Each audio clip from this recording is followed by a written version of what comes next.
매일 성경 큐티 힌트 2025년 1월 14일 여호수아 9장 16절에서 27절까지 말씀. 그들과 조약을 맺은 후 사흘이 지나서야 그들이 이웃에서 자기들 중에 거주하는 자들이라 함을 들으니라. 이스라엘 자손이 행군하여 셋째 날에 그들의 여러 성읍들에 이르렀으니 그들의 성읍들은 기브온과 그비라와 브에롯과 기럇야림이라. 그러나 회중 족장들이 이스라엘의 하나님 여호와로 그들에게 맹세했기 때문에 이스라엘 자손이 그들을 치지 못한지라. 그러므로 회중이 다 족장들을 원망하니 모든 족장이 온 회중에게 이르되 우리가 이스라엘의 하나님 여호와로 그들에게 맹세하였은즉 이제 그들을 건드리지 못하리라. 우리가 그들에게 맹세한 맹약으로 말미암아 진노가 우리에게 임할까 하노니 이렇게 행하여 그들을 살리리라 하고 무리에게 이르되 그들을 살리라 하니 족장들이 그들에게 이른 대로 그들이 온 회중을 위하여 나무를 패며 물을 깃는 자가 되었더라. 여호수아가 그들을 불러다가 말하여 이르되 너희가 우리 가운데에 거주하면서 어찌하여 심히 먼 곳에서 왔다고 하여 우리를 속였느냐. 그러므로 너희가 저주를 받나니 너희가 대를 이어 종이 되어 봐 내 하나님의 집을 위하여 나무를 패며 물을 깃는 자가 되리라 하니 그들이 여호수아에게 대답하여 이르되 당신의 하나님 여호와께서 그의 종 모세에게 명령하사 이 땅을 다 당신들에게 주고 이 땅의 모든 주민을 당신들 앞에서 멸하라 하신 것이 당신의 종들에게 분명히 들리므로 당신들로 말미암아 우리의 목숨을 잃을까 심히 두려워하여 이같이 하였나이다. 보소서 이제 우리가 당신의 손에 있으니 당신의 의향에 좋고 옳은 대로 우리에게 행하소서 한지라. 여호수아가 곧 그대로 그들에게 행하여 그들을 이스라엘 자손의 손에서 건져서 죽이지 못하게 하니라. 그날에 여호수아가 그들을 여호와께서 택하신 곳에서 회중을 위하며 여호와의 제단을 위하여 나무를 패며 물을 깃는 자들로 삼았더니 오늘까지 이르니라. 아멘.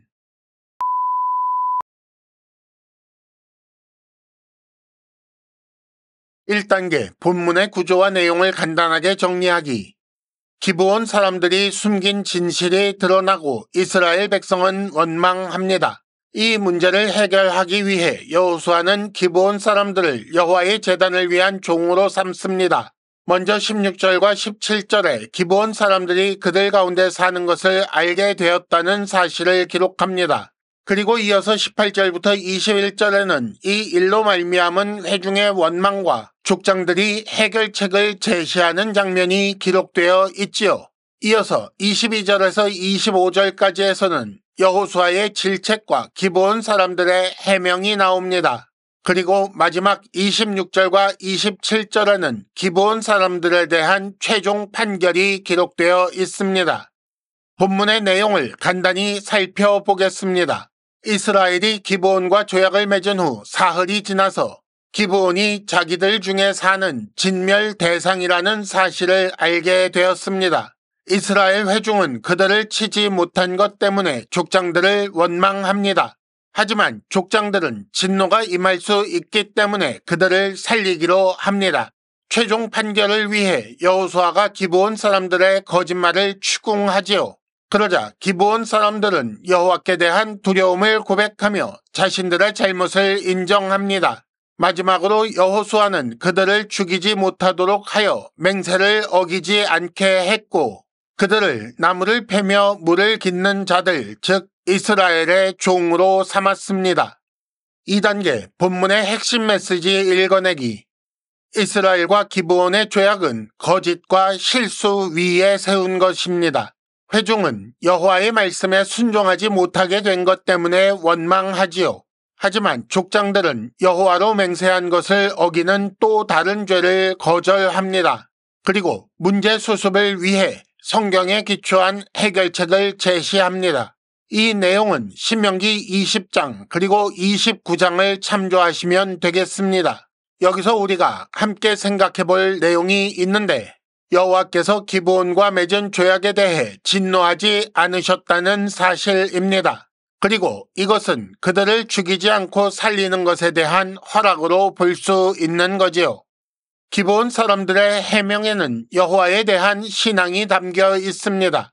기브온 사람들은 여호와께서 모세에게 명령하신 말씀을 들었고 그들이 들은 여호와의 말씀을 믿었기 때문에 자기들의 멸망을 두려워했습니다. 이스라엘이 가나안 사람들을 진멸해야 하는 이유는 가나안의 종교 문화에 대한 심판이기도 하면서 그것이 여호와 신앙을 오염시키기 때문이기도 합니다.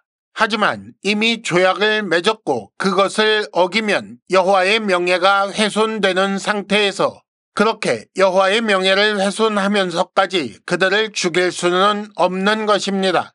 더구나 그들은 여호와께 대한 두려움을 가지고 자비를 요청해 왔습니다. 자신들을 이스라엘의 종이라고 했지요. 그러니 그들의 종교 문화가 여호와 신앙을 오염시키지 않는 범위 내에서 그들과 맺은 조약을 깨지 않을 방법을 찾으려고 했던 것입니다. 그래서 여호수아는 그들을 여호와의 제단을 위한 종이 되게 하여 지속적으로 여호와를 믿고 섬기는 사람들이 될 수 있게 했던 것입니다. 3단계 본문의 핵심 메시지를 현재로 연결시키기. 하나님의 진노의 대상에서 하나님의 백성 가운데 사는 사람으로 하나님의 말씀을 듣고 믿고 하나님의 심판을 두려워하는 자는 하나님의 진노의 대상에서 하나님의 백성 가운데 사는 사람으로 될 수 있습니다.